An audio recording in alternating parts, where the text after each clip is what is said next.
Bonjour. Le but de cette vidéo est de voir comment résoudre certaines équations. Alors une équation déjà, c'est une égalité qui contient une inconnue. Cette inconnue est souvent notée x.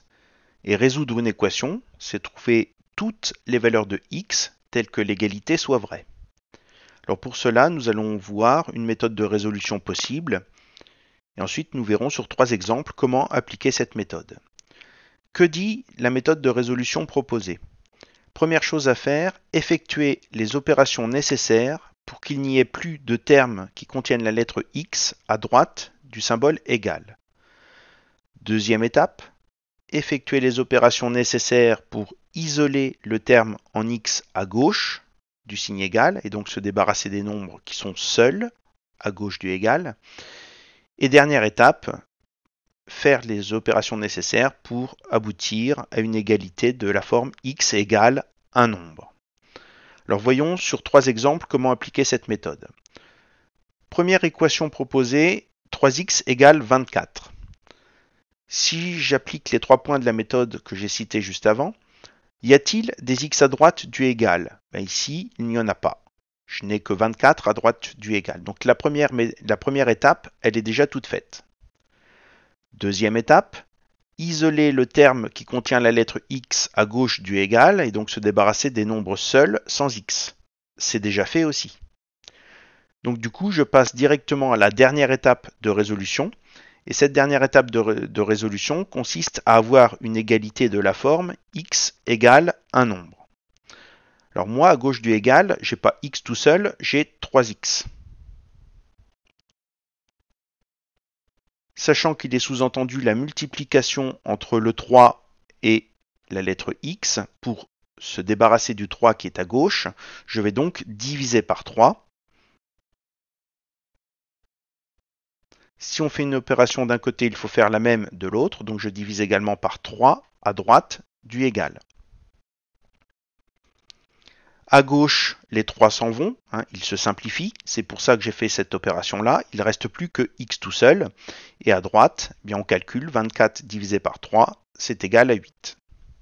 Ça veut donc dire qu'ici, la solution de l'équation 3x égale 24, cette solution, c'est 8.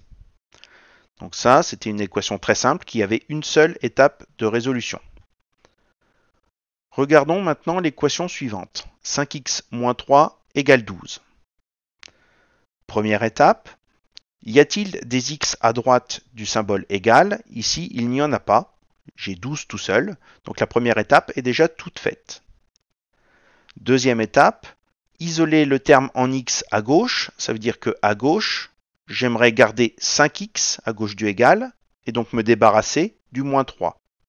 Donc quelle opération vais-je faire pour pouvoir me débarrasser du moins 3 qui est à gauche ? Je vais faire tout simplement de chaque côté comme opération plus 3. Donc plus 3 à gauche. Il faut bien sûr faire la même opération de l'autre côté, donc plus 3 à droite. On simplifie ce que l'on obtient.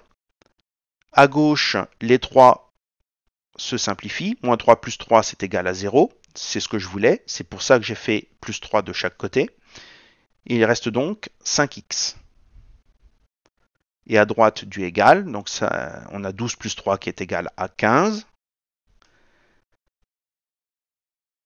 Moi, j'aimerais à la fin, je rappelle, avoir x égale un nombre seul. Il faut donc que je me débarrasse du 5 qui est à gauche du égal, sachant qu'il est sous-entendu la multiplication entre 5 et x.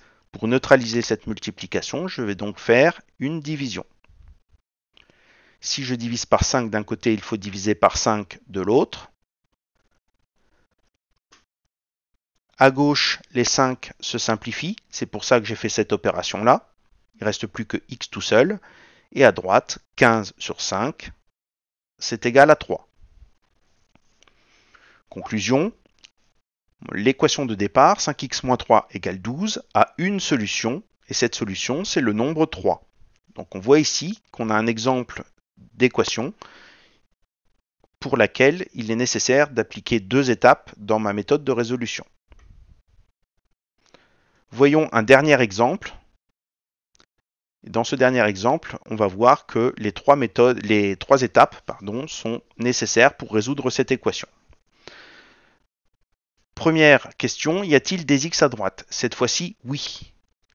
J'ai un terme qui contient la lettre x à droite du égal, et ce terme c'est 4x. Je dois donc effectuer une opération qui me permet de me débarrasser du terme 4x à droite du égal. Et cette opération, ça va être tout simplement de faire moins 4x de chaque côté.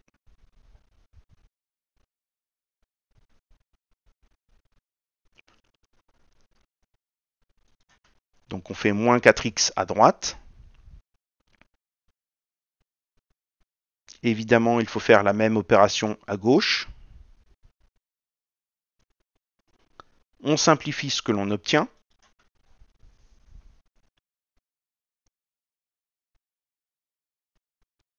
Alors à droite, les x s'en vont, c'est pour ça que j'ai fait cette opération-là, il ne me reste plus que 1. Et à gauche, ça se simplifie un petit peu, je peux regrouper ces deux termes-là, donc 7x moins 4x, qui est égal à 3x, et j'ai toujours le moins 3. Étape suivante, isoler le terme qui contient la lettre x, donc je veux isoler le 3x à gauche du égal, donc se débarrasser du moins 3. On va donc faire comme opération plus 3.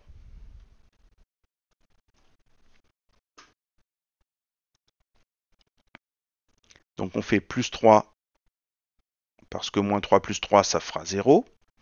Si je fais plus 3 d'un côté, il faut faire la même opération de l'autre. On simplifie ce que l'on obtient. Alors à gauche, donc moins 3 plus 3 ça fait 0, c'est pour ça que j'ai fait cette opération-là. Il ne reste plus que 3x. Et à droite, 1 plus 3, donc qui est égal à 4. Dernière étape, j'aimerais avoir x tout seul à gauche, donc me débarrasser du chiffre 3. Sachant qu'il est sous-entendu la multiplication entre 3 et x, on va donc faire une division par 3.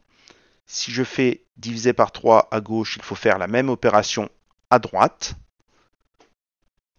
À gauche, les 3 se simplifient, c'est pour ça que j'ai fait cette opération-là. Il ne reste plus que x tout seul.